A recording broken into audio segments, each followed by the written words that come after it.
Good afternoon. My name is Russell Shilling, and I'm very honored to welcome you all to the STEAM Career Expo portion of our presentations today. You've heard already from NASA, and you'll be hearing more from NASA today. I'm particularly happy to have them in our presentations because they inspired me in the sciences as I was growing up. So I was 6 years old when the moon landings occurred and Apollo 11 happened.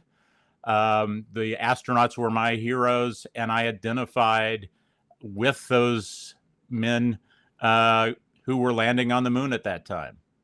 But what we really need to do today, and what I learned during the Obama administration and my career in the military, was that we need to allow kids everywhere to identify with STEAM professionals, people who are experts in their field, who have inspiring stories, and who can help lead them to identify themselves in a variety of STEM careers going forward. For my own story, I grew up in Appalachia. My mathematics background coming out of high school was very poor.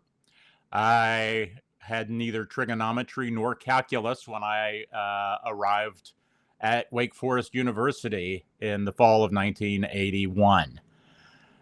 That was a problem, and I almost did not stay in college for very long during those first 2 years because I was so far behind. So as I've gone through my career, and especially working at the Department of Education, I've been very sensitive to the challenges that our children across the nation have with identifying themselves as people who are proficient in science and mathematics and across the STEAM continuum. That's why we're here today. So what you're going to be hearing going forward are a variety of the top experts in our nation, inspiring stories, good people who have worked hard to get where they are today. Again, today we're hearing from NASA, but we're going to hear from a wide variety of people over the coming days as we go through this program. One of the more inspiring stories that I had was during the final days of the Obama administration. I offered to go back home to Appalachia, a small town that I'm from in West Virginia, and do an in-service. And during that time, one of the things that I encountered was that I told the school system that I would come in, do an in-service for pre-K teachers and their aides. During my military career, I was able to work with Sesame Workshop on outreach programs with military families and children. And so I brought a variety of resources together from my time at the Department of Education that I thought would be helpful to our local teachers. What struck me immediately was that I showed up at the auditorium expecting maybe a half dozen or so teachers and their aides, and was astounded that people had come in from across the state of West Virginia to attend this summit.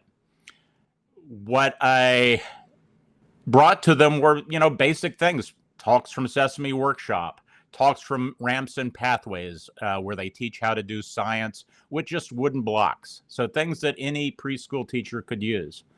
Afterwards, it struck me that what the teachers' response to that was we really appreciate your talk, but we never knew these resources existed. So part of what we're going to do this week is help you find those resources that you need to inspire your children, to give them the stories that they need to go forward and to identify themselves as STEM professionals. We've got some great opportunities coming across the board for kids in artificial intelligence. Cybersecurity is an excellent pathway.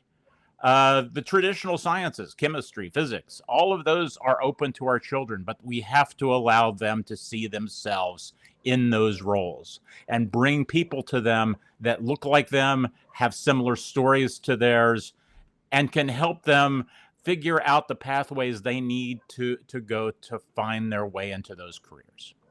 So I encourage you to enjoy the speakers coming forward. Reach out to us afterwards. I think this is just the beginning of a conversation that we want to have, and we welcome you all to the upcoming events. Thank you very much.